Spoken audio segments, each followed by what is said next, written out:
Good morning, beautiful people. Welcome to the facility. So glad to have you here. You could be watching any show. You are hanging out with us. We do not take it for granted. I see the cute dog in the building. Is James Jones, purple and gold. I see you, big dog.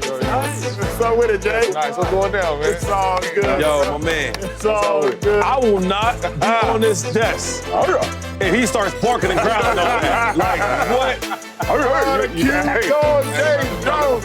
If you don't know what that is, doesn't need a job. He can't go nowhere. Yo,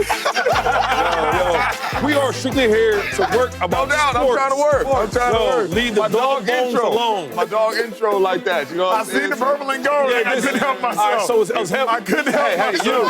Control your show, dog. I couldn't help myself. Today, One more. I'm dead serious. I never got into all that crazy. Like, let's keep it strictly. Get into it today. Facility sports. Hey, let's get into the basketball. Muzzle or something. to the right, we got the quarterback, Jayden Daniels. I see you. Nice to see you. Nice to be here. Oh, man. Are you done? I'm done. Are you done? That was at least 5. That was 5. That's my brother. That's my Next brother. time you're gonna have to get up and song. I ain't gonna make you do it. I ain't gonna make you do it. Hey, to my right, he needs no introduction. This is my dog, Eagles all-time rushing leader, Hall of Famer, LaShawn Shady. I got a question. If the fight broke out in college, I got to answer. your football team versus the guys that's barking, what side you rolling with? You've been on Wild 'N Out. I guess I have. I plead the fifth.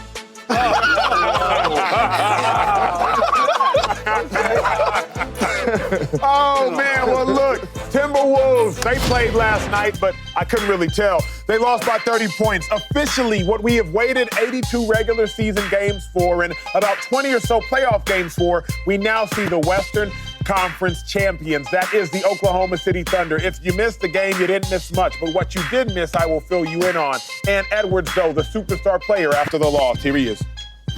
It's exciting. I don't know why people would think it would hurt. I mean, it's exciting for me. I'm 23. I get to do it a whole bunch of times. I'm hurt more so for myself, for Mike. I came up short for Mike. Like I said, we tried last year. We couldn't get it. We tried again this year.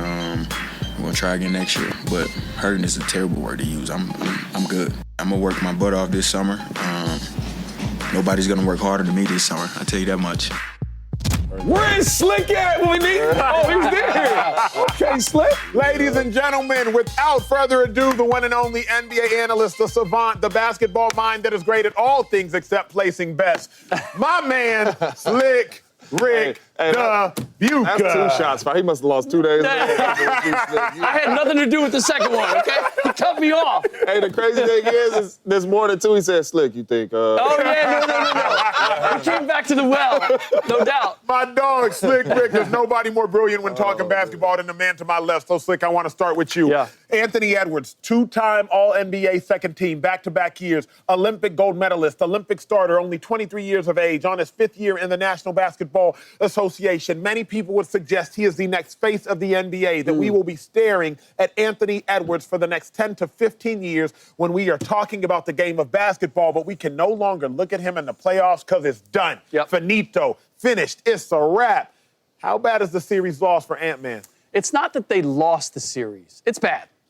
But it's not that they lost the series. It's how they lost the series and what we were asking throughout this series, which was, where's the Ant-Man? Like 3 out of the 5 games, we were asking, why isn't he pushing the envelope? Why isn't he driving this team? And this is the second year in a row where we see a gentlemanly sweep. And I can't even say that this was gentlemanly because what the Oklahoma City Thunder did to Ant-Man and the Timberwolves was not gentlemanly, all right? They took him to the woodshed. And so it's partly I'm not seeing the evolution of Ant. I'm hearing the same thing that I heard last year. Last year it was, well, he's only 22 years old. This year he's only 23 years old. And I'm looking at the other young stars coming up. And you guys know this as professional athletes. Like, you don't hold serve. You're either progressing or you're falling behind. And now we have young stars, the next wave, that are surpassing him. We're going to be talking about Shai Gilgeous-Alexander. We're going to be talking about Tyrese Halliburton. We're not going to be talking about Anthony Edwards. And I'm just thinking about it as in the mind of a voter for All-NBA, first team. Yeah. All right? Because at 23 years old, Michael Jordan was second in MVP voting and was first team All-NBA. Anthony Davis, at 23 years old, was first team All-NBA. Anthony Edwards is going to have a hard time making first team All-NBA when now we got Tyrese Halliburton and Shai Gilgeous-Alexander taking that spot. You got Luka Doncic. Like, the competition at the top has increased for Anthony Edwards to move up to where we expect him to go. So that's where this series hurts him. To me, it's terrible for Anthony Edwards in context. And the context that Slick, I believe, provided is not only did Anthony Edwards in this series not get better in our minds, other people throughout the course of this same time frame have gotten better in our minds. Shady will admit it, that his opinion of Tyrese Halliburton has improved over the last 2 weeks. His opinion of Anthony Edwards, it might not have decreased, but it hasn't improved. I will admit, my opinion of Jalen Brunson, though not playing necessarily a great series this series before, Detroit Pistons, it has improved over these last several weeks. My opinion of Anthony Edwards has not. In context, it looks terrible. But what looks even worse, it was glaring that Anthony Edwards' intellectual ability on the basketball court, it does not yet match his physical ability on the basketball court. When I'm watching the game one, Ant-Man, you don't take but one shot attempt in the fourth quarter of game one, and I would suggest a must-win game. Okay, fine. It's game one. Fine. Let's get to game four. Wait, game four. Ant-Man, you don't take a shot attempt, a field goal attempt, until 35 seconds into the first quarter. Y'all, the score was 37-30 by the time he shot. We've seen 67 points be put on the scoreboard. And Ant-Man, you ain't even taking a field goal attempt. Then yesterday, I'm thinking surely, viewers at home, he'll course correct. He didn't take a field goal attempt until 6:53 in the first. The game was 11-3 at that point in time. I wouldn't suggest the game was over. Obviously, it was only the first quarter. But you could tell the momentum and the pivot and the stamp that was put on the game was already being put on the game. When I'm watching that physically, Ant-Man might be the most talented and physically gifted player in the NBA at this junction in time. But based upon the current understanding of the game of basketball limitations, it's limiting his physical ability. There's no reason he should have scored 18 points in game one, 16 points, I believe it was, in game four, and 19 points in game five. It's inexcusable for a player of that magnitude. Yeah, I hear you guys. I don't think this loss is that bad for Ant-Man. I'll tell you a couple reasons why. One is, despite what y'all might say, I think everybody, myself and fans and the people that cover this game, will still consider Ant-Man a superstar. 1,000%. He's 23 years old. He's made some All-NBAs twice second team. Yes, sir. I think he's one of the most dynamic players the game has right now. And the sky's the limit for him, right? Now, yes, after a loss, everybody feels bad. That's how it works. That's the human nature. But when we really break things down, what makes NBA and NFL and baseball players superstars is the journey. It ain't always the success. You know, you guys have sat here and listened to you talk about Michael Jordan. You guys talk about Kobe Bryant, all them guys. Well, yeah, them guys were superstars. It was great. Those were icons. And they won championships. But they had times where they failed. And that's what made their career and journey better. Kobe Bryant, you forgot? He shoot air balls. We made the wrong pick. We got a guy out of high school. He wasn't good enough. Not for this stage. And what did he do? He kept working. He took them losses like Ant-Man did, and he got better. Michael Jordan. Yeah, I watched him drop 60-something points against Boston. We all loved that. They lost that series, and he lost a lot. That's what made the journey so great. Shaq. Everybody loved Shaq. He was so dominant. He was dominant, but he took losses. So when we sit here and we talk about all these players, right, you have to go through something. Steph Curry, he's my favorite player. Nobody's seen Steph Curry being this. They never see that. Yeah. Right? Guy that had bad ankles that couldn't win. Is he even the best guard we have? They made some moves, right? He got better. He put the work in. He took them losses, and he followed the journey, and he became one of the greatest point guards we've ever seen. So when we sit here today, we're going to, criticize Ant-Man because he lost. Cool, I'm okay with that. We deserve it. We athletes, we take it. But best believe he's going to work hard. He's going to get there. He's 23 years old. He has a big future ahead of him. And the best thing I love about athletes is it's not always about the success. You need to fall down so you can get back up. And we love players because of the journey. Yeah. Well, number one, what I took out the game, it's not too bad on Anthony Edwards. Number one, we got to give OKC some credit. Absolutely. They clearly the better team, right? I don't think it's anything Anthony Edwards could have did in that series to help them win that series. I really don't. If he scored 45 a night, I still think OKC wins that series. OKC is clearly just the better basketball team. Number two, he needs another guy. He's not going to win a championship with what they have over there right now. I watched this last game to where he crosses half court, and they ain't worried about nobody else scoring the basketball but anybody other than Anthony Edwards. They are trying to get the basketball out of his hands. Early in that ball game, it was 11-3, but it easily could have been 11-3 Minnesota. My man McDaniels had 4 or 5 shots in the corner, the shortest 3-ball in the game, and he had a chance to bounce it, take a deep breath and everything, and shoot it because of the attention Anthony Edwards was getting. His second superstar, all-star player in Julius Randle did not show up.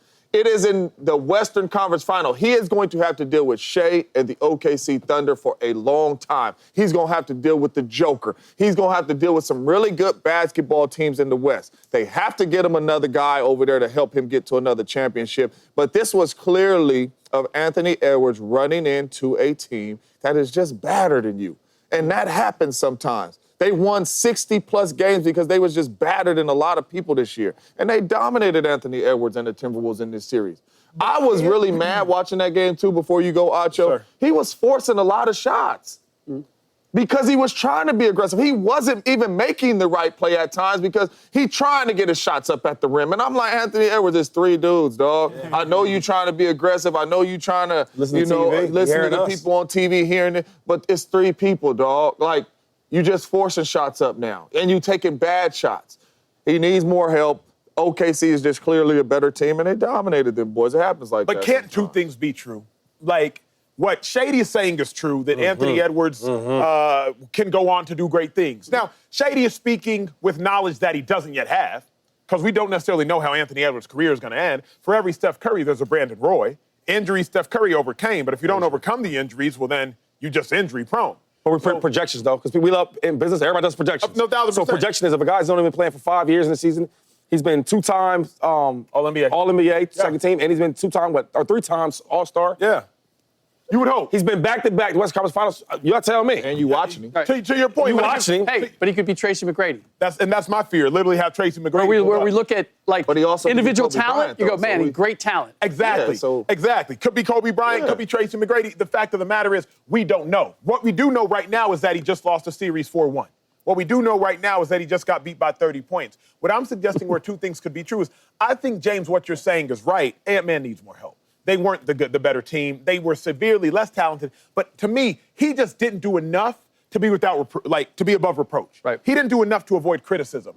Sure, his other teammates did not stand up nearly enough. But when I look at Ant-Man, 18, 19, 18, 16, it's not enough. Especially not like he out there dropping 20 dimes. I think he had like 2 assists. So it's not, now to your point, McDaniels was missing shots. He wasn't missing all of them. But I'm simply suggesting 1 for 7 at one point. Ant-Man also didn't do enough. Yeah. Well, and here's the other part. What did Ant-Man do that it was appreciably better than what he did last year when he get to the conference finals? When I look at his game, where is it appreciably different? He focused on the 3-point shot over the last summer, right? Yeah. He shot it worse in these playoffs than he did last year. And one of the reasons why he's easier to defend than a guy like SGA is because there's no mid-range game.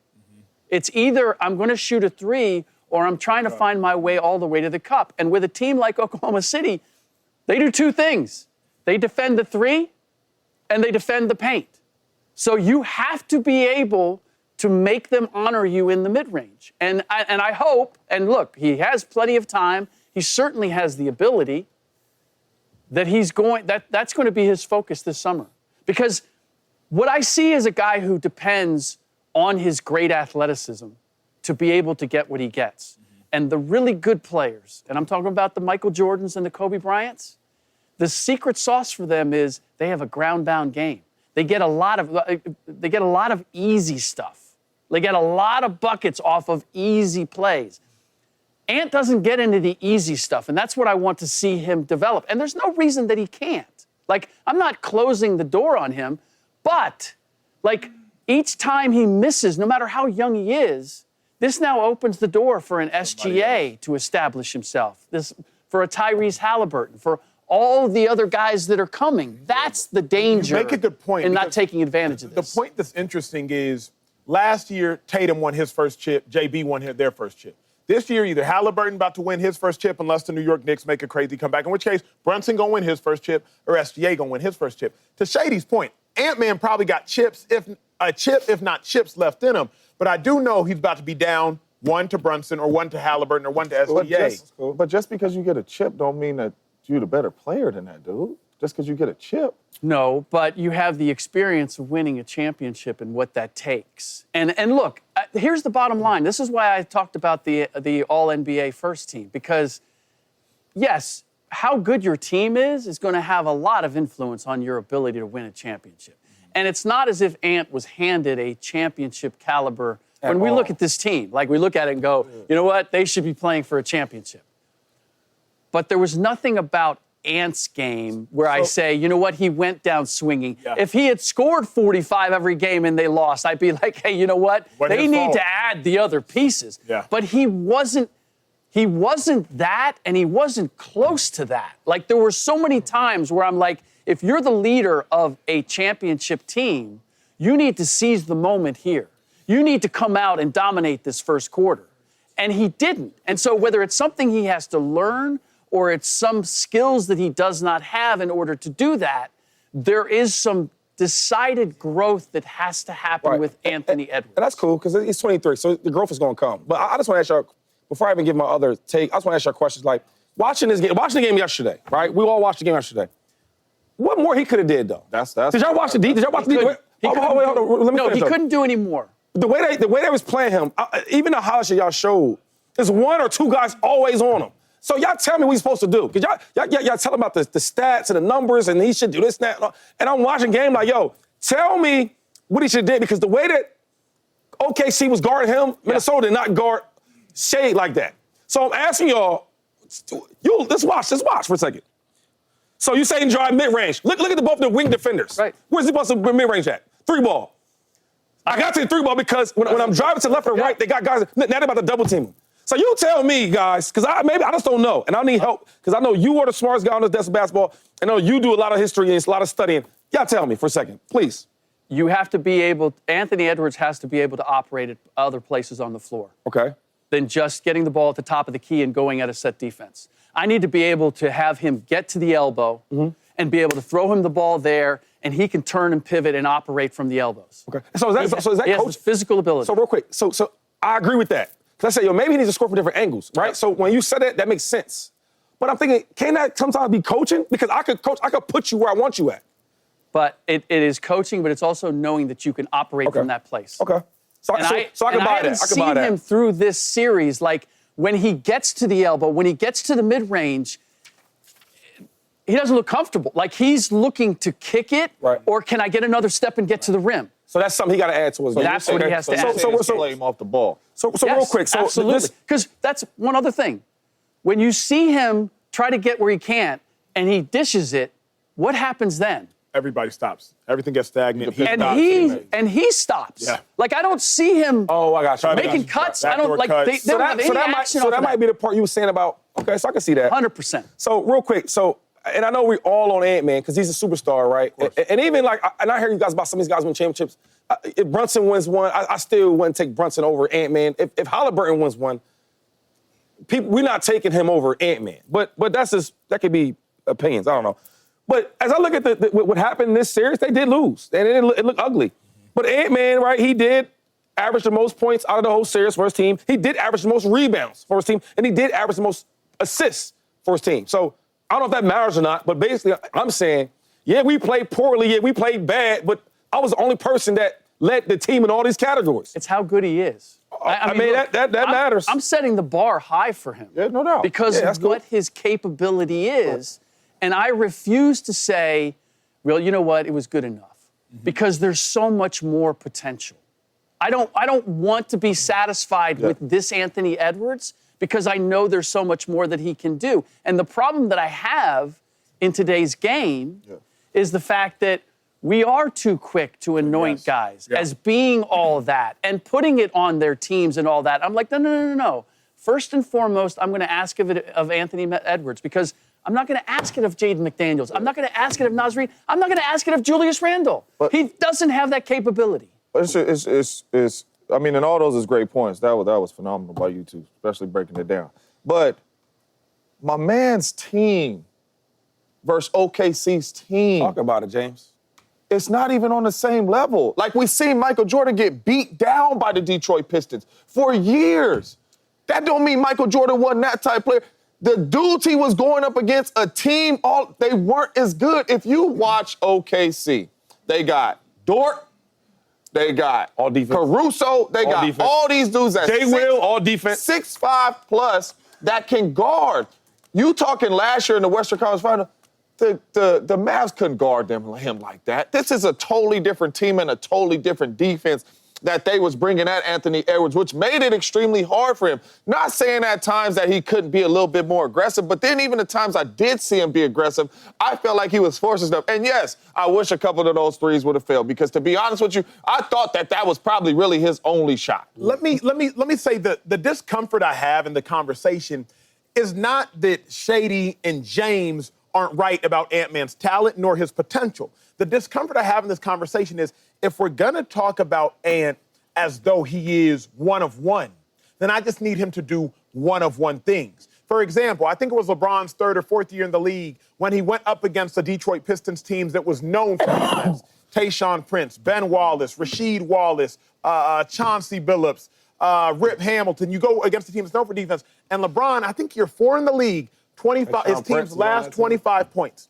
25 of 27 points. That team that he was leading with the Cavs should not have beat that Detroit Pistons team. Not a Detroit Pistons team that had just beat the Lakers to win a championship, if I'm not mistaken, 2 years prior. That team goes on to get beat down by the San Antonio Spurs. That team was not all that good. LeBron James in just year 4. But LeBron James, he went down swinging. He put his team on his back. I agree with Shady. I truly agree with James. I agree with how talented Ant-Man is. But given how talented Ant-Man is, I just wanted him to go down swinging. And I understand. That's I all it understand is what for you're me. saying, but did you? With all due respect to the Detroit Pistons, because they was like that. That Tayshaun defense Prince was could guard like and all. that. But could you imagine Rip Larry Brown, Hamilton the head coach. and Chauncey Billups guarding Bron? So that's what I'm saying. Like, these dudes is just as big as Ant moving their feet. Like, the matchups wasn't really so, man. And your teammates ain't helping you. It's difficult. LeBron could go by Chauncey. But then is Ant as good as you all are telling me that he is? Yeah. Because if y'all are saying he's not as good enough to take down an OKC team by himself. He's not that good. Not take them down, but is he good enough to give me 30? Is he good enough to give me 32 on a consistent basis? Because if you're telling me that OKC just has dudes that can match up with Ant, then we can't sit here and act like Ant sits on the throne and everybody else is below him. It's a team thing, though, Acho. Yeah. I can see if you're saying, like, yo, one-on-one. Like, nah, it wasn't that. No. So that's another thing. When you speak about points, it's like, okay, he didn't score 30. But then let's watch the game. The game is just him going against Dort. That's it. The game is him going against him and Caruso. No. Listen, I love, that's my first sport is basketball. I haven't seen a defense swarm like that in years. And Slick would tell you that. And then as we talk about Ant-Man, he lost his series. He lost, yes. But you act like because he lost, we can't talk about him like he's a superstar. I want you to show my diagram here because. Talk to me. Like, a lot of these players on here have these moments where they haven't done it and they have lost. It's the journey that matters. That's what makes these guys so special. But if everybody comes in the league and is winning championships and that's it, we have nothing to talk about. So a lot of these guys, real quick, Slick, a lot of these guys took years and years and years to win a championship. Yep. But some dudes had to leave their team, their franchise to go get some. Some dudes had to go through injury. Some dudes had to get beat every single year like MJ to get there. That's what happens. But we're not going to say they're not superstars. And I'm looking at a lot of them teams. Man. The only teams on there that I really could say really maybe wasn't a lot of help, maybe Giannis, Dirk. Jordan have a lot of help early. But I mean, Pippen. Them on Here's the that thing, team, though. really With each of those guys, I could take you through their history, and I could tell you that they didn't have something in their game that they added to their game that made the difference. And it was more that they learned how to utilize the pieces around them. And that's the part that Ant is missing the most, in part because he can't operate just anywhere on the floor. You can't move him around, and he can't be the mastermind of your team. And that's the part that he has to get. You said it at the beginning. It's not the physical ability. It's the mental ability. But you're helping her case, though. You're helping her case. I got to take us to break. Hey, speaking of the mind, there's no more important mind in all the sports than the quarterback mind. The quarterback mind dictates exactly how the engine goes for the team. Caleb Williams had some fascinating quotes yesterday. Fascinating. Genuinely, you just have to hear him. Don't forget, check us out every day, Fox Sports 7 Serious. XM. That was a good block. Thanks, Slick. Taught me a little bit. That was good. Caleb Williams, he's driving the Chicago Bears offense, but last year he drove them to a gutter far too often. Hey, yesterday, details about the upcoming book that he claimed he wanted to avoid being drafted by the Bears, he disputed. He disputed those claims. Take a listen.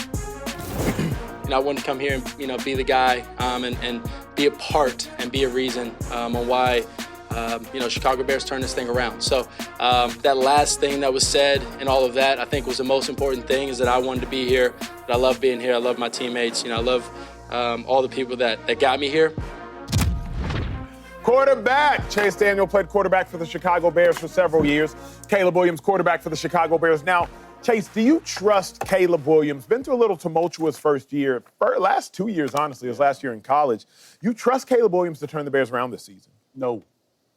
But I trust Caleb and Ben Johnson together as a combo.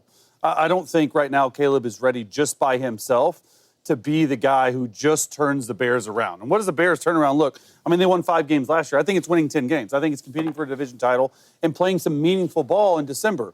And when you look at it, and Ryan Poles, the GM, they really made this whole season and this whole franchise about Caleb Williams, as they should. We felt like he was going to be really, really good coming out of college. Didn't have a rookie year, had 2 head coaches, is on his 3rd play caller in less than 12 months. It's a lot of stuff to happen. And then when you look at it, that NFC North division, it's a tough division. Very tough. It's winnable, though. Like, I'm not saying the Bears are going to win it. You look at the Vikings, right? The Vikings have a great team, probably the best team overall in that division. No. But you have J.J. McCarthy at quarterback. You don't know what you're getting. You got the Packers. Can they stay healthy? Overall, you got the Lions. They have 2 new coordinators.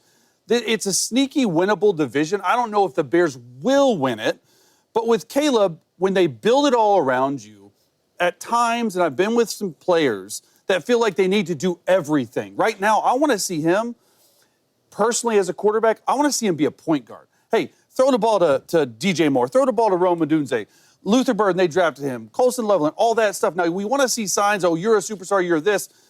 It's not about that in year one. Learn the offense and go win some games, because Ben Johnson's going to put you in the right position to succeed. So I love the messaging, and I've been watching this pretty carefully that's coming out of Chicago right now. And Ben Johnson, it's like, hey, there's no excuses. There's going to be adversity. No woe is me attitude. Got to fix the body language. And I've talked about a lot on that, specifically with Caleb Williams, and just the mental aspect of the game. Physically, we know he can do it. He's still got to go out there and do it. Yeah. There's so much more to being a quarterback, especially in Chicago, where they have yet to have a 4,000-yard passer. Yeah, I think Caleb Williams is going to be a phenomenal quarterback, but to turn the Bears around, my answer is no. And the main reason why my answer is no is because you can't do it with one season. Mitch Trubisky was a Pro Bowl player, and he went to the playoffs. We were 12-4 that year. So if the Bears go to the playoffs and my man is a Pro Bowl quarterback, it's only 1 year. To me, to change around an organization with the coach and the player, whoever, it's going to take more than 1 year. So as I speak right now, my answer is no, because this one season is not going to tell to me that Caleb Williams changed around the Bears organization. Now, if he stacks a couple of them together, then I would say, yes, man, this is the kid that is going to change around the Bears organizations. But after 1 year, I can't sit up here and say that Caleb Williams is going to change around the Bears organization. I believe he's going to be a really good young player. I believe he has a lot of talent with a really good coach, with a lot of good players around him. But 1 year is not going to tell me that. It's a lot of quarterbacks that had one good year and took their teams to the playoffs that didn't change around an organization yet. But do you think he's prime, though, this year? I mean, the Bears won 5 games. You've seen everything the Bears have added to their roster, including a head coach who was the most coveted head coach in quite some time. This year, they're going to win more than 5 games, right? No, I think they'll definitely win more than 5 games. I think they will be in the playoff hunt. To be honest with you, I would not be surprised if the Chicago Bears made the playoffs. But to me, that don't mean it's a turnaround. 1 season. 1 season. Yeah. I'll take it as a turnaround even if he does it 1 season. But the reason I don't trust him to is trust Oh, so you don't even think he's going to have a good You year? don't even think a good year. Not trust him to. Not trust him to. Even trust with everything is, they put around him. Sorry, I know. Trust. The word trust is killing me, Chase, because trust is predicated upon what someone does before. Someone has to earn your trust. And Caleb Williams, he just hasn't earned our trust. Even Bears fans should be able to acknowledge Caleb Williams' emotional disposition doesn't lead me to believe that I should trust him to turn the team around. The young quarterbacks that have had success as of late in the NFL, they are the most boring of consummate pros. Like, Jalen Hurts is boring. Winning, you can't tell if he's happy. Losing, you can't tell if he's sad. He's just boring. Brock Purdy, he's just boring. Dude went to a Super Bowl his second year. Dude went to an NFC Championship game his first year as a 7th overall pick. He's just boring as a seventh round pick. Joe Burrow. Now, Joe Burrow's a little bit exciting, but Joe Burrow, you can't tell if he's high or if he's low, if he's in between. He's just kind of like he's here with it. Meanwhile, Caleb, he exudes. What's Patty? Pat's always. Pat a little bit. Pat a little bit. He always gets after his own. Pat a little bit. Pat a little bit. about the one that's winning them all. Pat a little bit everywhere. I don't. But like with Caleb, it's too much of this. Where's his emotions? Emotionally, it's too much of this. He shows it too much. Like I had no issue when he was crying with his mom in the stands. I had no issue that he was crying. I had an issue that he was that emotional and showing it that much in the same manner that I'd have an issue if somebody slams their helmet. Same way that I'd have an issue with somebody's cursing at somebody post-game. Like, you got to be here with it. And Caleb is too here with it. Now, you might say, Acho, that doesn't matter until you see it on a football field.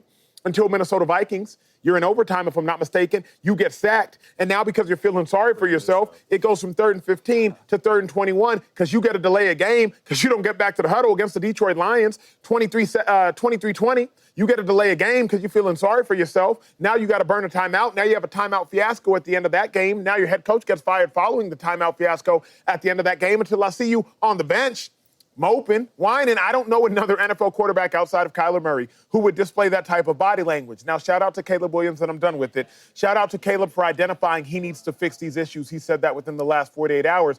But trust is earned. I can't just give it to him. That's a good take. I trust him, though.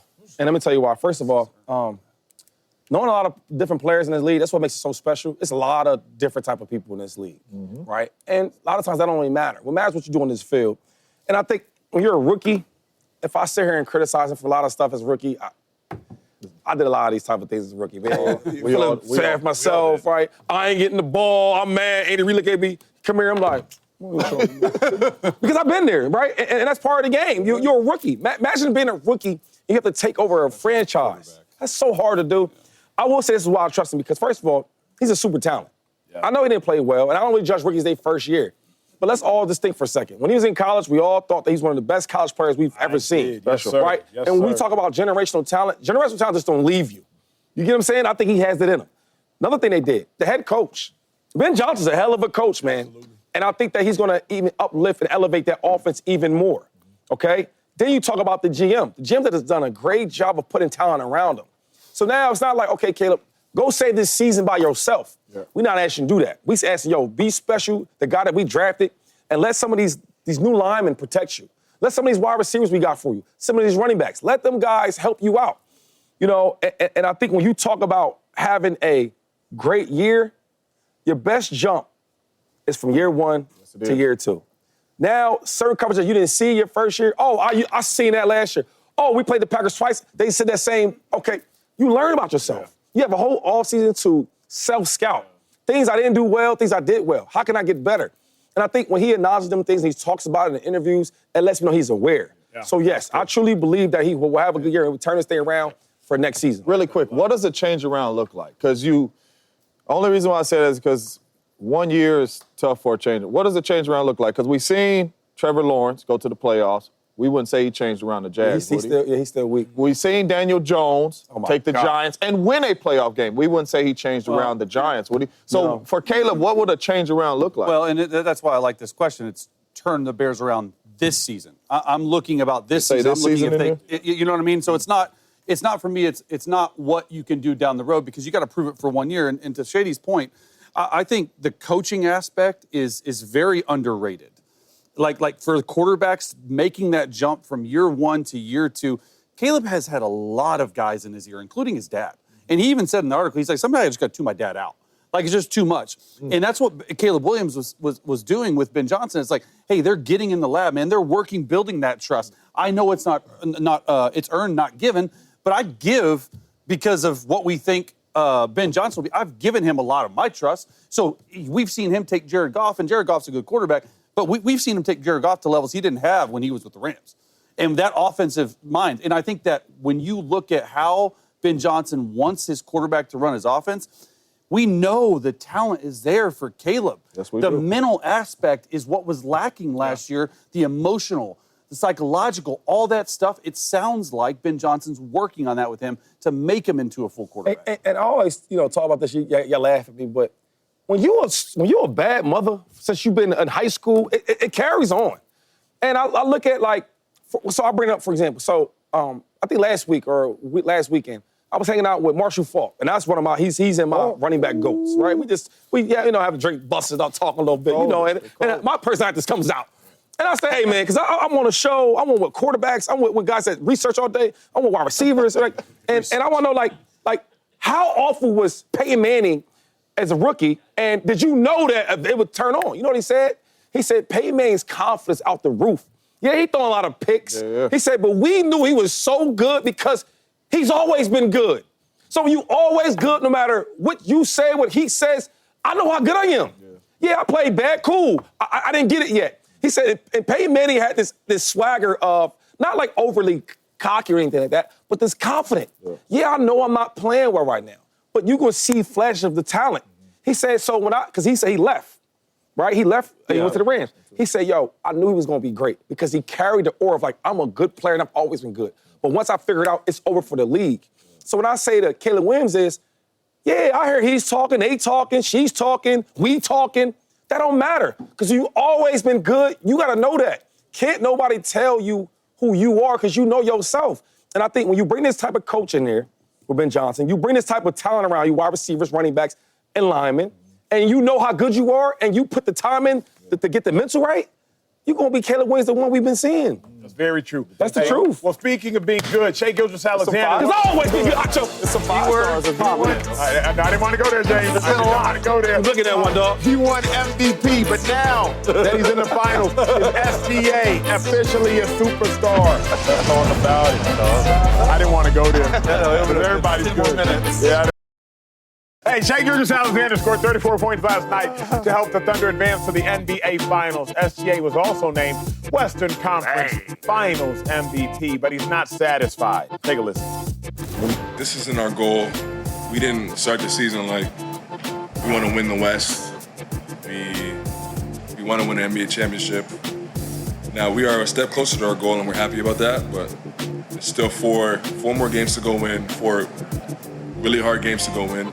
And we have to be the best version of ourselves for 4 nights to reach the ultimate goal. And we understand that, we know that, and that's what we're focused on. Okay. Rick, that's what they focused on. James, that's what they focused on. The Shady SGA, we've been focused on him. Is he officially a superstar? Has he entered the superstar status? Yeah, he is. Yeah, ain't no doubt about it. And the brother put that swagger on, too, now. He can dress. I think so. Anytime you start talking about MVPs, having the best, record in basketball, the last 2 years being a big face, right? I think we're going to see him continue to do the same stuff. He left off last year. They had an early exit, right? But he balled out that whole season, and they continued that same thing, same journey. So, yeah, I think he's earned that realm of being a superstar. When you talk about basketball, you're going to say SGA. When you talk about elite players, you're going to talk about SGA. When you talk about good teams, you're going to talk about the Thunder. Why is that? Because the MVP, SGA. So, yes, I do think that he's in that special elite class of being a superstar. And I'm happy and looking forward to his future, for sure. I'm interested in this conversation. I don't have a solidified opinion, so I just want to listen first. Slick Rick, what you got? Yeah, I put him in the superstar category. And it's not just because of the numbers or I would even say the accolades. It's a little bit of like what we just heard at the podium. Right? That comes with the superstar, is that how do you carry yourself under the spotlight? Not just on the floor, but in every other way. And there is no question that he is the leader of this team. Yeah. But he's also the leader on the floor in terms of how he approaches the game. Like, last night was a game where you want to snuff out any hope that Minnesota has. First quarter, he comes out, 12 points, 5 assists, 1 turnover.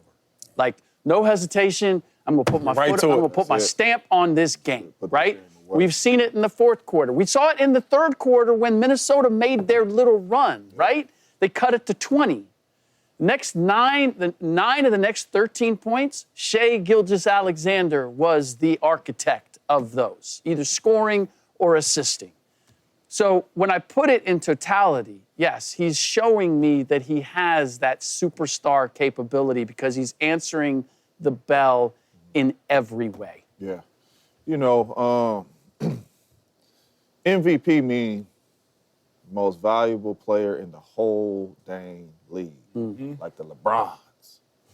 Yeah. Currys. All those other Giannis's, cats. All them other cats, the Jokers, I mean, you're the best in the league.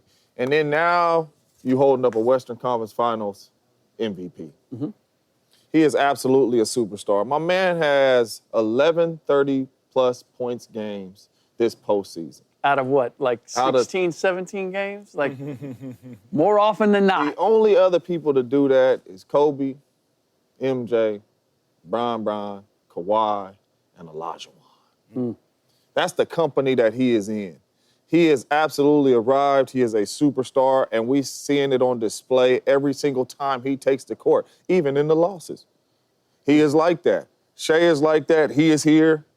Dudes around him in the Western Conference better hurry up and get better because OKC and Shai ain't going nowhere. He's absolutely a superstar. Acho, I don't know why it took you so long to answer this question. What's your dilemma? My reservation is this. It doesn't look the same as the names he mentioned. This might be the bad day to talk about it because yesterday Shai played one of the most exciting games I have seen him play. But there's the whole foul merchant narrative that follows SGA, and SGA brought it up very wisely, saying he shot more free throws in other seasons prior to this one.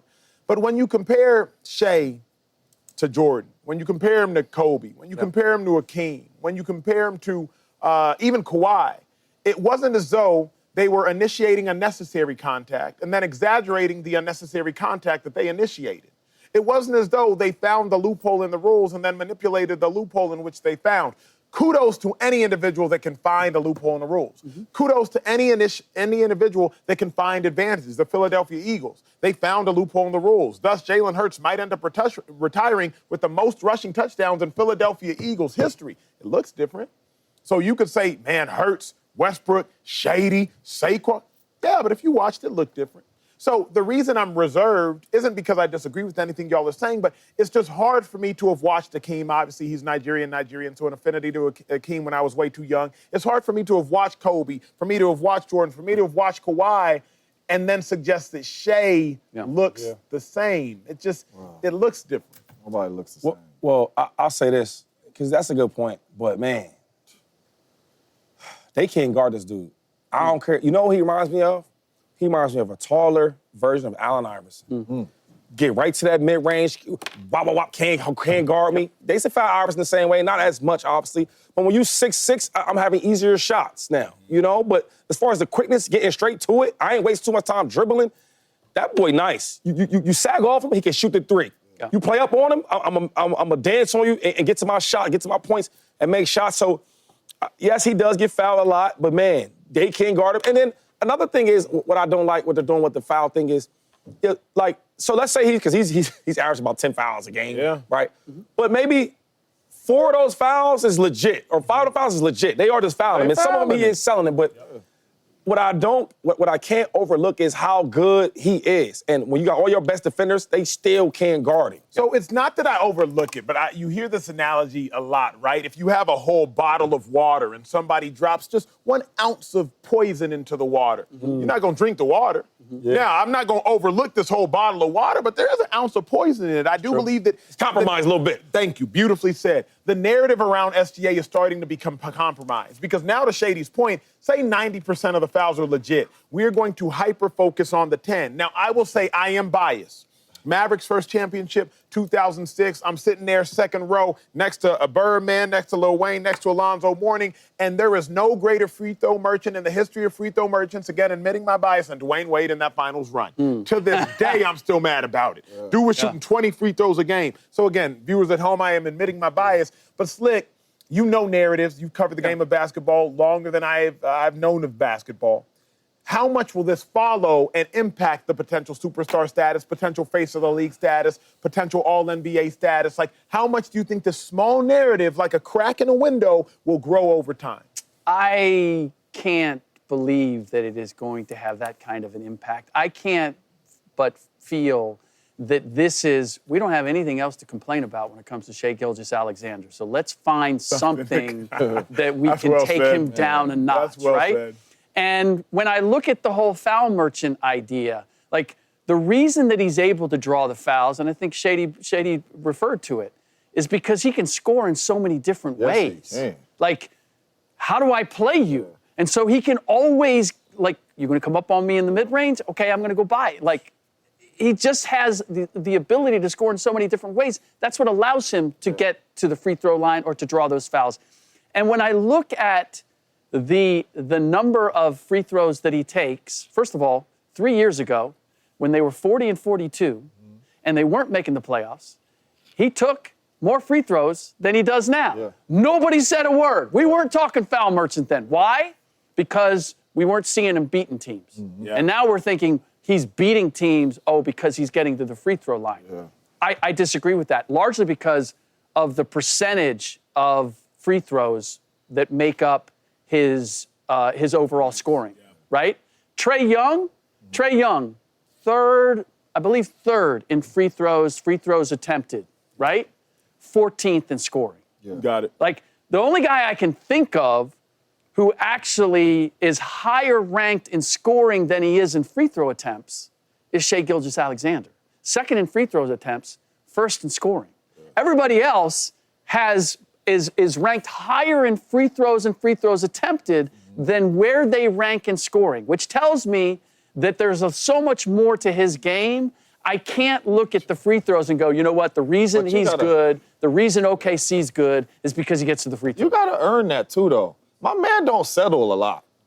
If you're guarding Shai, you better be ready for this mid-range or me going to the cup. Yep. And a lot of that stuff be fouls. That's why you're right, Slick, because he told Richard Jefferson, everybody want to complain about my fouls now. I've been getting fouled all year long. I've been at the free throw line all year long. But now it matters. Years. He ain't doing no step-back threes when it's double teams and I am getting to this bucket, and if you got your hand on me, I'm going through your arm. I know how to draw the foul. One thing I will say, though, and I go to the next block, is he's a superstar, so we look at everything more, right? Yeah, of course. But I will say this, though.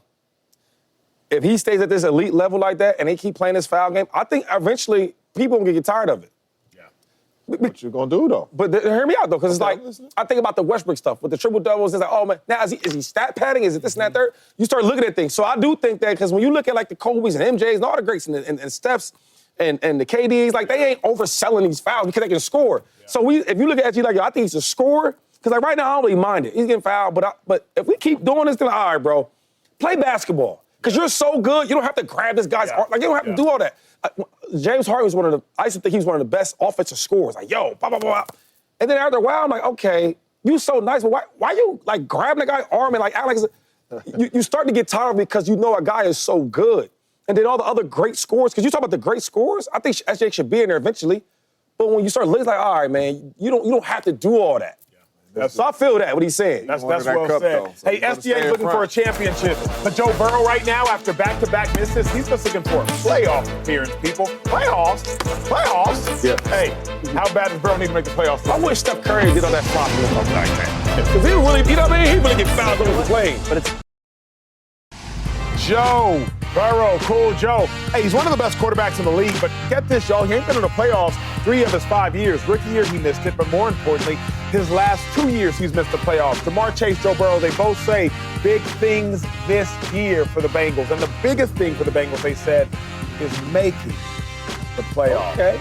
Big things popping, And little things stopping. Hey, Big quarterback. things stopping, and little things stopping. Shady, it's Big 8 things a.m. Pacific time. It's not. I didn't drink coffee. I'm not It's ready. late for us. I'm not ready. I've been up 5 hours. Quarter, you have been up that long. Hey, quarterback, how bad does Joe Burrow, a man who many suggest is a top 5, even top 4 quarterback in the NFL right now, how bad does he need to make the playoffs this season? Badly. There's no ifs, ands, or buts about it, because if he doesn't make the playoffs this year, Joe Burrow would have been a starter for 6 years and missed the playoffs 4 of those 6 years. Yeah.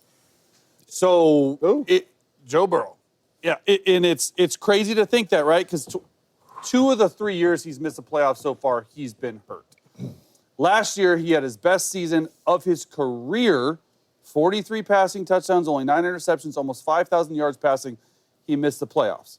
You can't go 3 straight years with missing the playoffs. It just doesn't.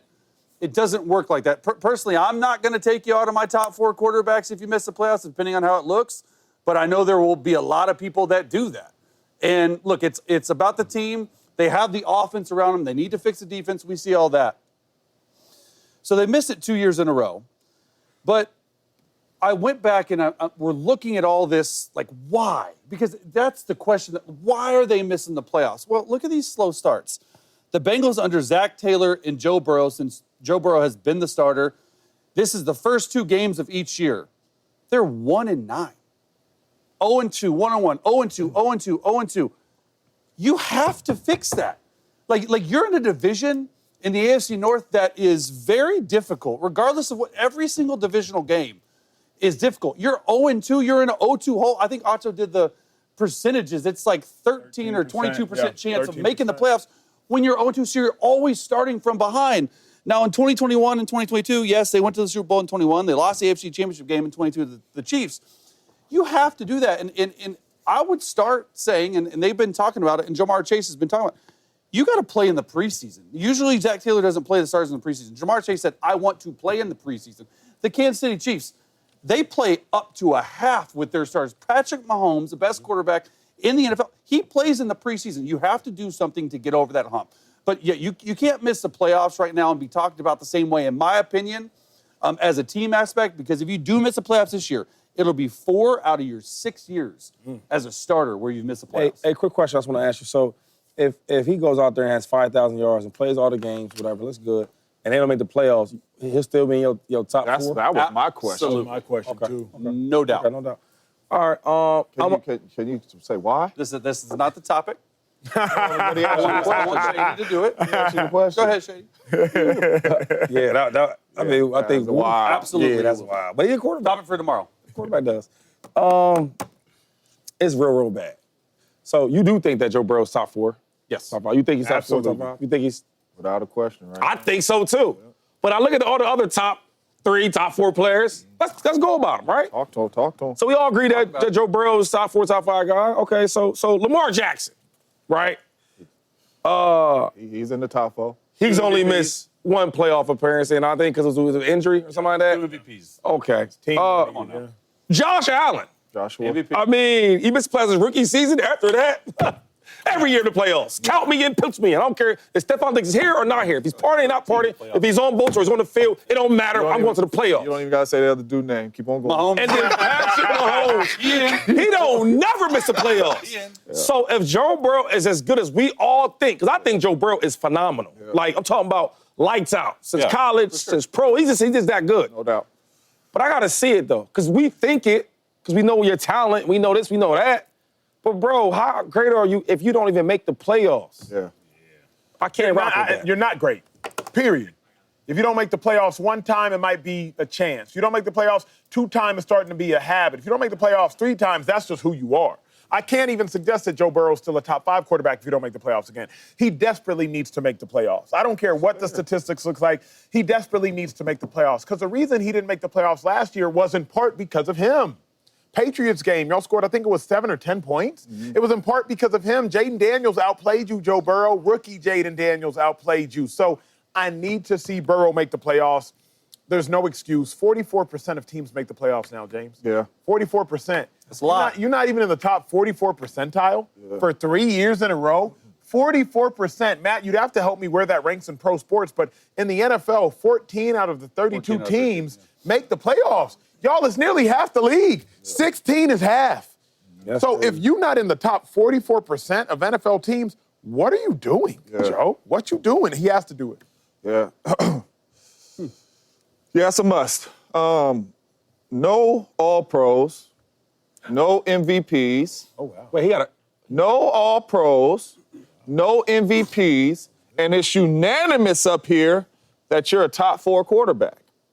And then now you're telling me this year we're going to add no All-Pros, no MVPs, and you missed the playoffs 3 years in a row? I can't do and we still going to sit up here and put you over dudes that have Super Bowl MVPs, that dudes that's been on probably the same amount of weak teams that you've been on, and Matthew Stafford taking young teams to the playoffs, and we going to still put you in the top 4 in front of them? No. And that does not mean you are not a good football player at all. But we cannot come up here confidently and saying Joe Burrow is still a top 4 quarterback, put him up there with Lamar and Josh and Pat, and you ain't been to the playoffs in 3 years straight with no All-Pros and no MVPs. I can't do that. And I don't mean you're not a good player. You probably still are an elite player. But I can't put you in that conversation if you missed the playoffs 3 years straight and you got no All-Pros, no MVPs, and we still talking about you like you deserve to be up there with them 4. I can't do it. And the sad part with that is, like, when you have a really good quarterback, like, the ownership, they do things ahead of time. Like for our season ticket holders, like, we're going to do different things because we're going to the playoffs, right? They start doing all these different, like, setups, right? To get the fans engaged, to get the city engaged, because we know we got a good quarterback. We going to the playoffs. Man. Wait, we not going. You get what I'm saying? That's the crazy thing about it. You ain't never lied. I mean, it's interesting, right? Because the years he's missed the playoffs, right? Hurt in the rookie year, they were a bad team. Take that one off. Take that one off, right? Just take it off. That's fine. 2023, he missed 6-7 games. I think Jake Browning was 500. Right? Take that off. Last year, Hold on. I can keep taking them off now, Chase. Hold on. We're going to take everyone. Hold on now, Chase. He missed 7 or 6 games. Was he on Earth? Hey, was he on Earth? You remember Jake Browning? But he was there. He got hurt. But really quick, though, the only reason why I can't take that. I have to take it off. No, you can't take that. He missed half the games, But they was weak when he was there, though. Yeah, I mean, so you can't take that off. It's not like he gave Jake Browning some mulligans to play Did you see with. my graphic about starting fast? They don't do it. You're pushing it. Last year. Last year, what do you have? Trying to take We'll do half. Keep going. Yeah, we listening. Last year, though, and I will say, like, he played statistically probably the best. Mm-hmm. But when you look at, like you were saying, some of these seasons come down to 4, 5, 6 plays. Yeah. The fumble versus the Chiefs that was ran back. The Ravens stuff. The Patriots game. Patriots game. Awful. The Ravens interception, even though he threw 5 touchdowns. So it's like, yeah, if you look in the whole scheme of the season, he was great. Mm-hmm. At the times when his team needed him the most, that's last year. That's when he didn't really come through. And it's hard to say when you throw for 43 touchdowns. He had to be absolutely perfect because the team was so bad around him. Yeah. And at times he's human. He wasn't. Yeah. So that's why I'm not I'm not falling off the wayside. Now, I want it to look good this year. But if he goes out there and throws for 5,000 yards again and 43 passing touchdowns, you got to start looking at the team. Can you now listen? Because I don't have that much power, but you do. Can you help? Can you make him answer that question? If he had 5,000 yards, he looks so perfect. He looks like he's just so great. And they don't make the playoffs. How is he in his top 5? Tell Acho, okay, because he won't answer. Because you guys view top 5 as like you're putting Jalen. I know you have Jalen Hurts above Joe Burrow. You've said that before on this show. So and that's fine. But whatever, they 4 or 5, whatever you want to put it. 4 or 5, whatever you want to put it. Go, keep going. It's either 4 or 5. Okay, cool. Like, there's no 4. There's no either way. If you're making me choose about the missed playoffs, you got to choose who. Okay, cool. Okay, cool. For me, it's like I get it. You want to win championships. That's the one. Everything around you matters. Sure. Everything around you matters.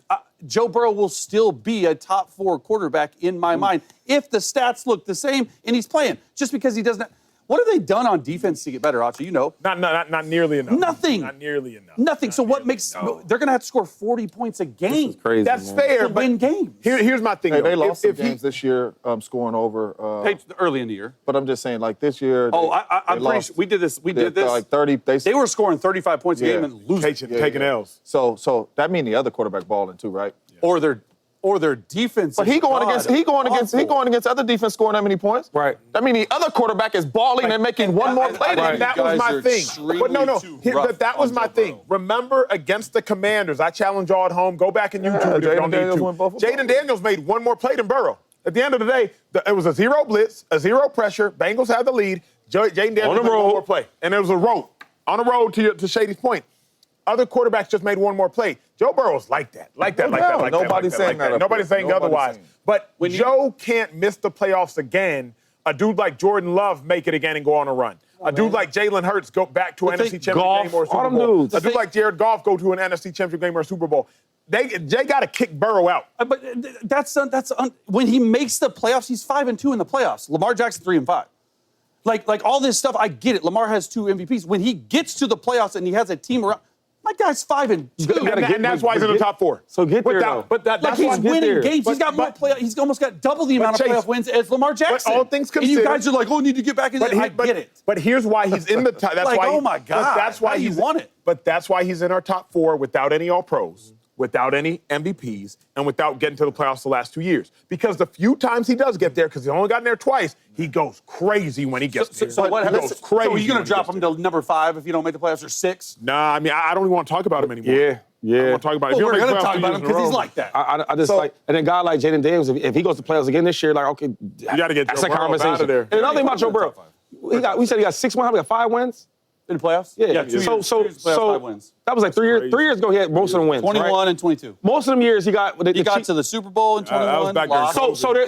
So in 21, that's when he got them 4 playoff wins, right? Yeah. 3 that year. year. 3 because he went to the AFC Championship game in 2022 and lost to Mahomes. So my thing with him is this, man. He's a great player. But when you're a great player, there are a lot of responsibilities, and that's like, I'm not going to like lower the standard because he's talented.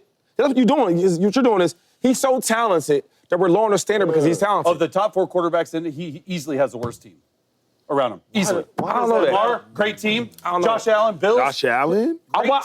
Josh Allen. Mahomes? Come on, dog. But Josh Allen, right? We all sat in this desk.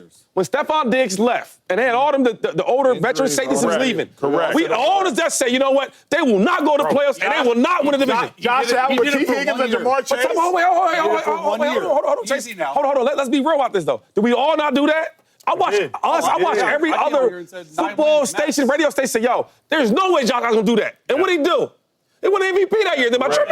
I said 9 wins max, and that was the first year he's shown he's like. But I'm saying, but he's shown us. In other words, he's shown us.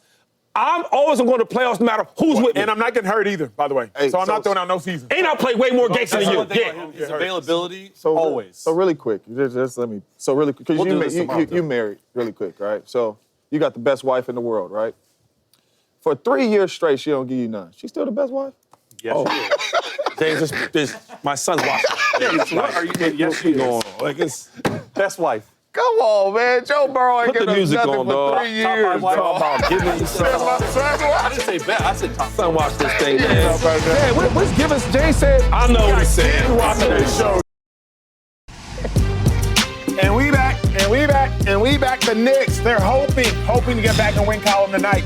This series has been so fascinating. If y'all have missed any parts of it, remember the Knicks made a major large-scale change to their starting lineup after Game 2 going into Indiana. Then they won that game in Indiana. So all of a sudden, the Knicks had hope. Well, Game 4 comes around. Brunson doesn't get in foul trouble. He has a solid day. OG Anunoby, 22 points. He has himself a solid outing. But the Pacers, led by Tyrese Halliburton, 30 points, 15 assists, 12 rebounds. And all of a sudden, the Pacers, they get active. The series has been fascinating to watch.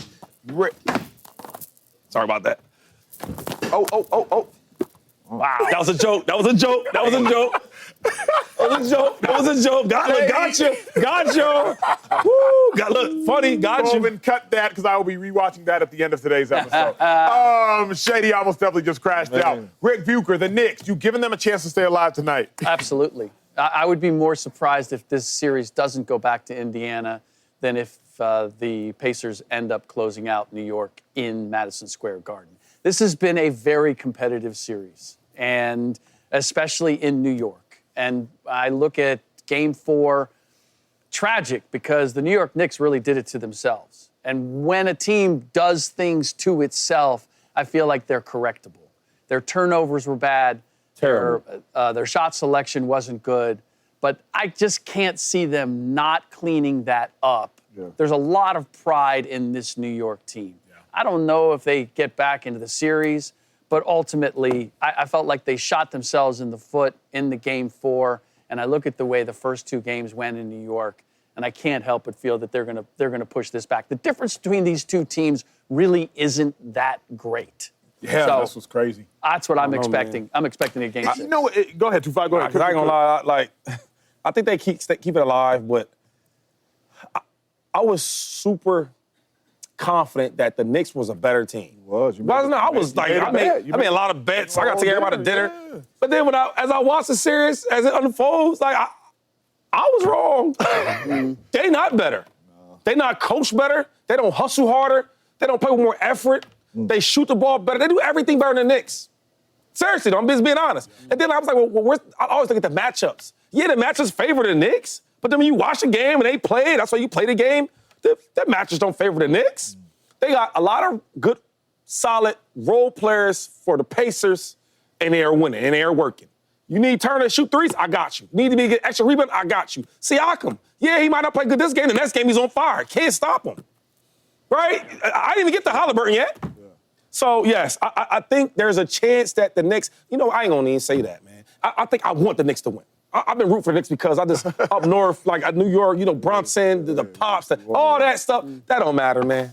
The Pacers will end this thing out. I'm sorry, my producer. I'm sorry. I know what I had the Knicks. It's over. Switched it up? Yeah, let me take my cards over. Let me take my sheets over. You want my notes? Yeah, because it's like instead of doing my job. Trash can over there. Yeah, I ain't been doing my job. I've been a fan.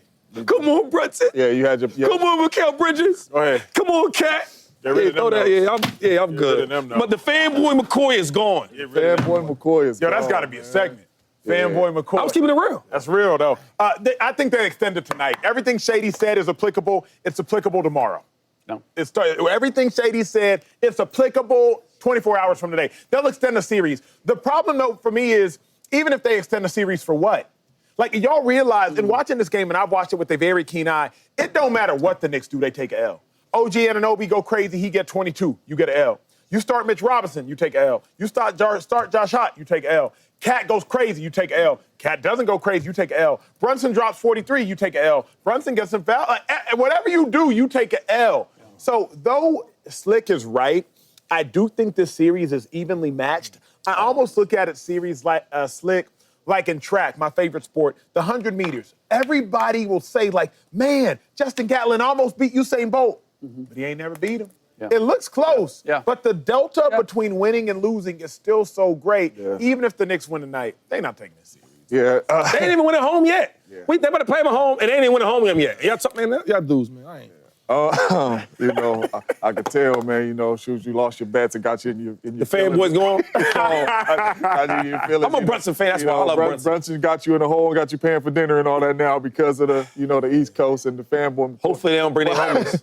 But man, the only thing I can think of right now, man, is heart and pride. Because like Acho said, you can check every box of what happened in all these games, and you still found a way to lose. Yeah.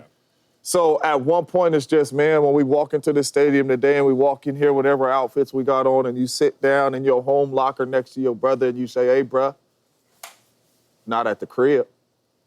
We ain't going out at the crib. So I don't care what you got to do.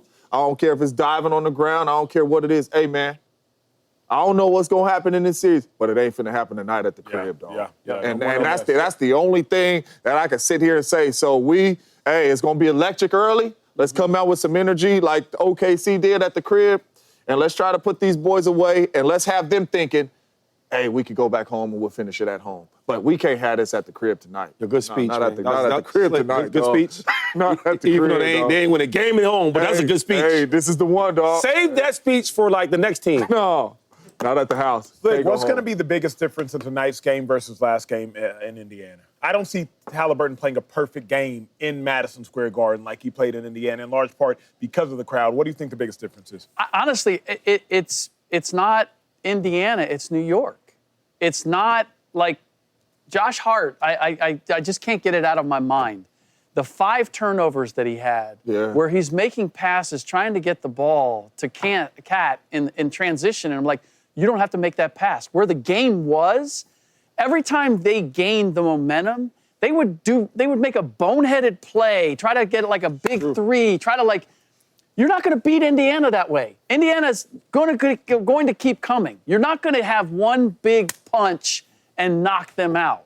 You just have to out-execute them possession by possession. And if we look at the way they lost the first 2 games in New York, it was the same thing. Like, just critical mistakes at the wrong time. And for people who don't believe that the regular season matters, that to me is what I'm seeing come to the fore in this playoffs, because Indiana has developed the ability to play in different ways and rely on different guys at various points in the season throughout the year. The Knicks have essentially played one way. We're going to rely on Jalen Brunson. We're going to play, everybody else is going to play tough defense, and Jalen's going to go get it done. Okay, when you get to the playoffs, the best teams make you go to plan B and plan C. Now, suddenly, Thibodeau has to, it's Tibbs, Tom Thibodeau, has to go to his bench. And he has to, Landry Shamet, can you give me something? Yeah. Right? He hadn't done that all year long. Like, you have to develop that over the course of the season to be able to play that card when you get to the playoffs. No doubt about it. Hey, speaking of developing, Jayden Daniels expects to develop significantly from his rookie year to his sophomore year. There's a reason the term sophomore slump for a reason, but as great as he has been, can he avoid a sophomore slump? That's next episode. Hey, Jayden Daniels, he put on a show last year for the Commanders, an absolute phenom, an absolute stud, former Heisman winner, number 2 overall pick, but now he is balling. Offensive coordinator, Cliff Kingsbury, he says the expectations are sky high. He wants Jayden Daniels to take a big jump that next year, avoiding a sophomore slump. James, do you expect Jayden Daniels to avoid a sophomore James, slump? what do you think? I do. I think he is going to ball out. I think he is that type of talent. I think they are going to add a little bit more wrinkles into the offense that they did not add last year because they didn't want him juggling a lot, being a rookie. He is walking into this training camp, OTAs and all that, so relaxed, knowing the plays and all. I don't know if y'all, but I remember my first training camp and OTAs and all that, my head was spinning. My second OTAs, I'm joking. Hey, what up, bro? Hey, oh, that's the play. Yeah, you ain't even...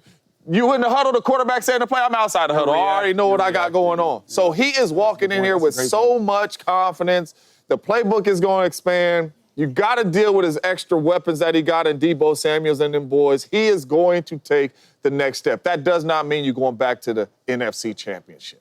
It just means you are still going to look like a superstar player, and you're going to have them stats, and you're going to have your team in position to win some games. No sophomore slump coming from this young fella. Yeah, I expect them to avoid it. And sometimes it can be harder or easier said than done because like you were saying, right, when you go into OTAs and you go in your second year, that was sort of my whole point, especially at the quarterback position. You have so much stuff on you your rookie year where you go into your second year, you are much more relaxed. You are not thinking, you're reacting. And the reacting part of Jayden Daniels' game, when he gets into that flow state, when I saw him at the end of the year, that's when he was really, really good because he was not thinking. Now, the one thing that I believe a lot of second-year quarterbacks struggle with, and really second-year players, is there are now 20 games of film on him, and defensive coordinators, specifically in your division, are going to be scouring over it. Hey, what are your weaknesses? What are your strengths? They're going to try to attack your weaknesses. So an entire game plan, you're going to see stuff you haven't seen last year. But because you are so reactionary and you are a pocket passer first, in my opinion, that can win with your legs as well, I think that is the biggest thing for him. Why I think he's going to not have a sophomore slump. He's continually getting better. You look at these quotes, right, from Cliff Kingsbury and even Dan Quinn, the head coach. Just a very motivated person to get better. Watches a ton of film, does all the right things, and plus, like they added stuff to their offense. They added an all-pro left tackle. They added an all-pro receiver in Debo Samuel. So you pair it with those things, and if Cliff Kingsbury can continue to find new plays, to run within the scheme, and to find plays that Jayden's comfortable with, it's just going to be hard for me to see a sophomore slump. I hear what y'all are saying. I don't know that I'll see a sophomore slump. I was thinking about it yesterday, but I will suggest this. I want to highlight as a defender, defenses know so much more a quarterback in that second year than that first year, that I do see the turnovers going up. I do see the interceptions going up. I do see Jayden Daniels being put in more compromising positions. For example, Russell Wilson's first year, we didn't know playing him defensively how he likes to escape. By his second year, we realized, hey, if you pressure Russell Wilson, every time he is spinning out to his left. Every time. He's spinning over his right shoulder, he's spinning out to his left. We didn't learn that until after his first year. Now all of a sudden we understand, hey, if Russ is going left, you already know what type of time it is. These are the type of things you understand after watching a quarterback for an additional year. So it's just going to be very hard for him to duplicate the successes he had after his rookie season, because his rookie season, you have no film on him, no film on the offense. You don't really know exactly what he's going to run, how he's going to scramble, does he like to escape the pocket or not.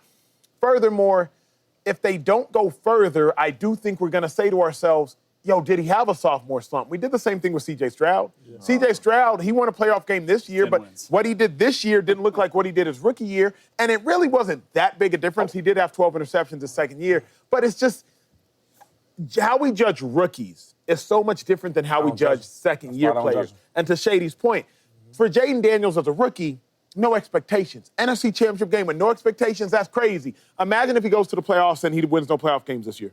Which is fine. Like, that's fair. We'd be like, it wasn't the same. Well, if it's, go ahead. I'll just say this. His coordinator said he expects him to have a big jump. I believe I can fly. y'all tripping, man. Listen, the thing about your rookie to your second year, it's such a big jump. And you guys are right about, maybe there's more tape on it. Yeah. That's cool. But one thing I know from being a rookie starter, right, from this year to my second year is there was things that I second-guessed myself on. Even I had a good rookie season. I had like 700 yards. That was good. It wasn't great, but it was good. But it was like, yo, the plays I would make in college, this move, can I do this? Can I do that? You know what? I'm not even going to try it because I'm doing well as a rookie. We're going to see him make plays in the second year that you ain't seen in the first year. You know why? Because now I'm more confident.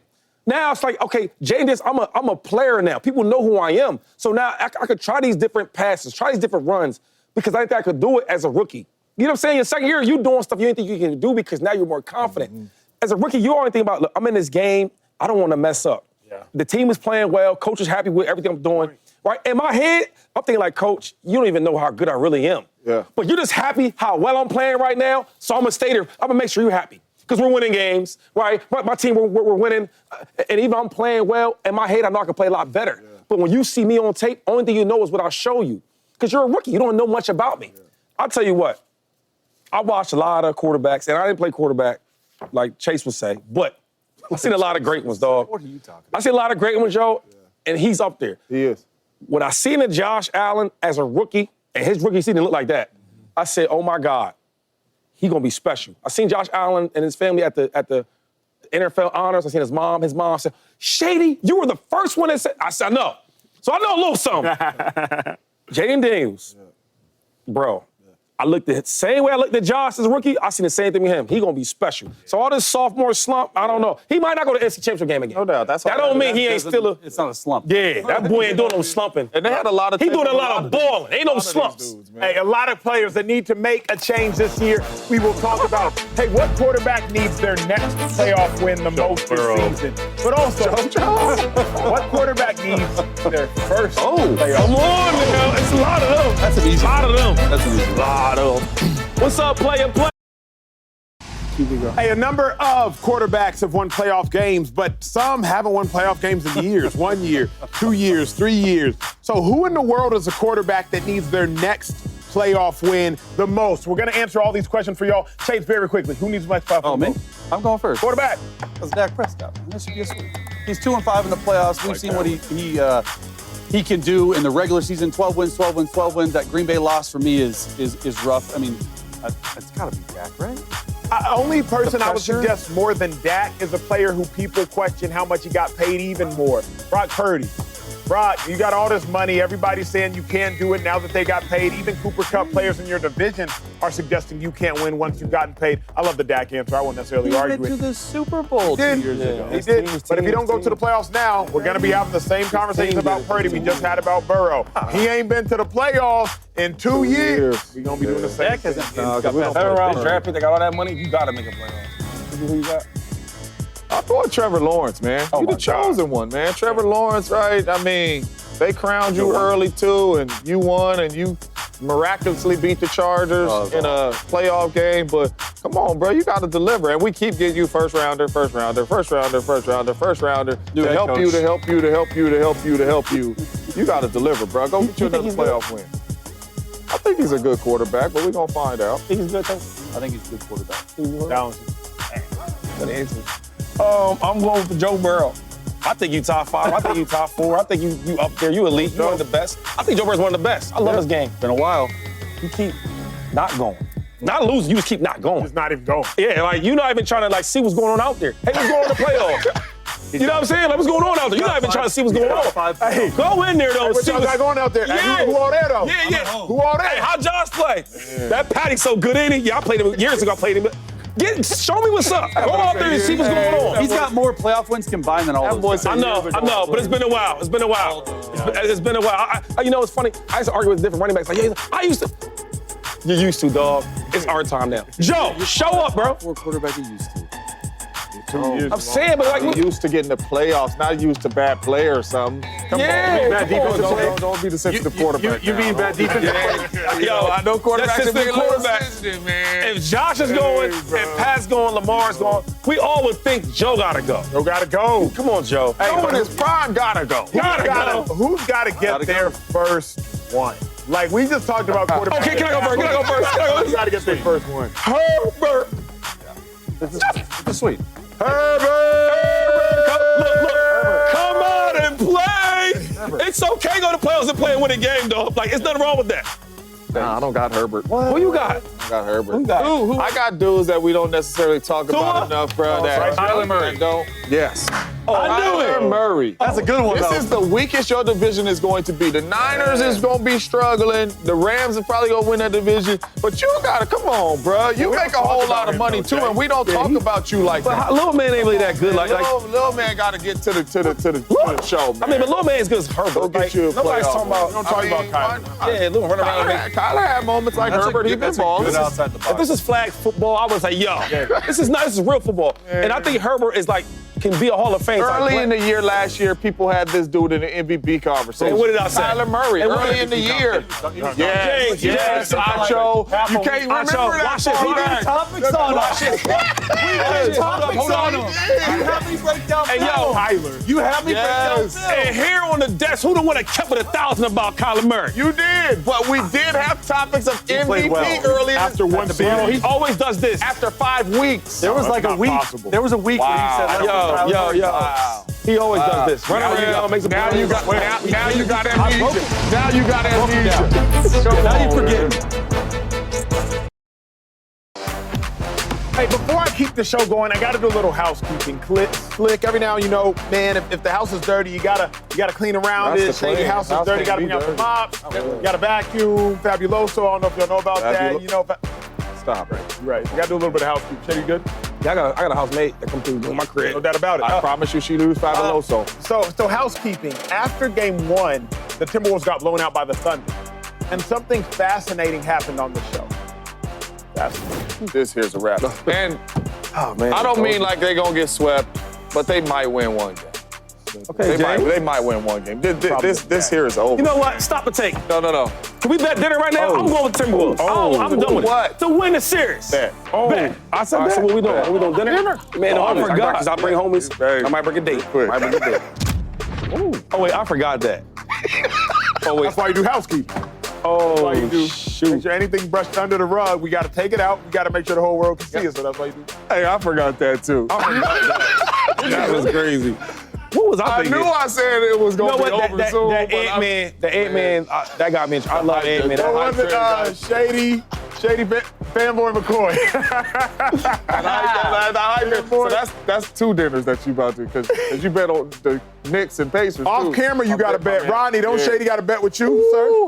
What was that bet, Rodney, that Shady had with you? What was it? Dinner on what series, sir? This Pacers series. Okay, Pacers, bet. So that's, and then Colvin, producer in my ear, you got to bet with Shady on a steak. $1,000. Okay, so let me do some housekeeping. Slick, I know you're getting about. So I got $1,000 on this Knicks Pacers It series. ain't nothing Shady to has you out. though, dog. Then there's a dinner with James Jones Yes, it is. that he owes. There's a dinner with Stevie, social media. You got a dinner too.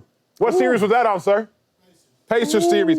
So I count out 3 steak dinners, one to our researcher Rodney, one to our social producer out here Stevie, betting, one to James Jones, and then a stack in my ear to Colvin. Just one stack, not dinner. $1,000. And you want it in 20s or hundreds, sir? Hundreds. My man just out $1,000 here. hundreds. That's what this means. Yes, sir. You want to get even. My man just out here betting. Hey, you know what's, You got to find a deal with Shady. yo, you know what's real crazy? I don't know if he even knows what he's doing right now. This is called dry snitching, homie. I don't know if you know that or not, but that was crazy. Hey, Wow. to everybody, though, to the world, That though. was wild. So nobody can forget now. Yo, that was crazy. I had enough for this block, yeah. Let's get to a Blitz meeting. A number of teams upgraded their rosters this offseason. They all have the goal of getting better, except the Eagles, because how can you get better if you're already the best? Hey, what's the most improved NFL team this season? 2-5, get it going. I'm going with the Bears. I think the head coach, Ben Johnson, is super smart. That's a great. Add them all-pro linemen you can add to the roster and wide receivers, the running backs. I think they'll be really, really good, man. I like that. I like that a lot. I think record-wise, in large part because the quarterback got hurt last year, I'm going to say the Dallas Cowboys. They fixed a lot of those vacancies, fixed a lot of that holes with George Pickens, plus Dak Prescott. I think they'll get back to winning 11 games, 10 games. I think last year they won 7, 8, something like that. I see you with the home team. Dallas home team. To the I'm going to go playoffs. with the New England Patriots. I love their head coach, Vrabel. that answer. Vrabel. Vrabel. They spent like $180 million on free agents. They drafted Will Campbell, Stephon Diggs, all these guys, a quarterback. You know, their offensive coordinator, Jayden Daniels, all this stuff. I think they got it. Yeah, you've been screaming Vrabel for about, 6 years now? You've been on the show for 5. You've been screaming Vrabel for 6. I want Vrabel to become the Bears head coach. Yeah. I'm home team, too. There it is. I'm the home team, too. You upgrade at the quarterback spot. You draft Genty. All right, you got a lot of key free agents on the defensive side of the ball. No. New head coach and Pete Carroll, who knows how to win. I like my Raiders. What? I like my Raiders. They gonna make some noise. They'll be in the playoffs before You Joe. can always tell who giving somebody some money. You can always tell. What you want to bet? Dinner? They'll be in the playoffs. I got Raiders going to the playoffs this year before Joe. $1,000. Can we just bet the playoffs for the Raiders? Can we just bet that part? Yeah, you can tell they pay him. You can tell they pay him. though. Hey, Kirk Cousins was absent from the Falcons OTAs, and he's expected to be back as Michael Penix back up. Hey, there have been trade rumors, though. So, Shady, should the Falcons keep Kirk Cousins as an insurance I policy? highly doubt no team is trying to make him their starter. But I will say this, though. I'm going to say yes. I think give him Gatorade, clipboard, iPad, backup. Disrespect. Yeah, they should keep him as an insurance policy. Michael Penix going into his second year, but his biggest question mark, even in college, was always injuries. Keep Kirk, you paying Kirk. Keep that Gatorade cold, though. $28 million. Keep the Gatorade cold. Insurance policy. There's a lot of stars that get hurt. Yeah. Man, I got a chance to play, man. There's a lot of not good quarterbacks in our league. I have a chance to play. He ain't going to the Saints. He going to the Saints. He gonna be the best quarterback on the Saints. He gonna be in a weak division. He gonna have a chance to compete. Stop, don't have Michael Penix looking over his shoulder if he plays. Looking over his shoulder? I mean, why? You for Kirk Cody $1 million behind you? He's weak. 28. Whatever it is. Are you Travis Hunter, Cam Ward, Ashton Genty amongst the first-year players who are making a highly anticipated It's easy. rookie debut. Shady, what rookie is most likely to shine this season? First of all, the best player in the whole draft, the only player that can play offense and defense and offense. You look at that, number 12. Come on, man, stop playing around. I like that Travis answer. Hunter. I like that answer. I think the player that's the fastest player at the NFL Combine this year with the quarterback who can spin it, Matthew Golden. I think Golden is actually going to shine this year. I see him going for like 9 to 1,100. They got a lot of TDs, nothing receivers. else. They do. They do. That's One of them probably gonna be I'm with Shady. I got Travis Hunter. But mainly on offense because of Liam Cohn. Like, we've seen Liam Cohn do amazing things offensively. I think Travis Hunter's going to have 1,000 yards. Jake. I have Kyle Williams, wide receiver from the New England Patriots. He will be the best receiver on that football team Hey, this year. speaking of Mark the my best, words, check that. This was not the best spin I've ever seen, but this was the best landing. This was the best landing. What are we A doing? lesser athlete What are we would have doing, fallen. bro? What are we trying to do here? A lesser athlete What are we trying to do here? would have Is that dry fallen. snitching? What are we trying to do here, though? That's just Is that dry snitching? Y'all gotta grow up, man.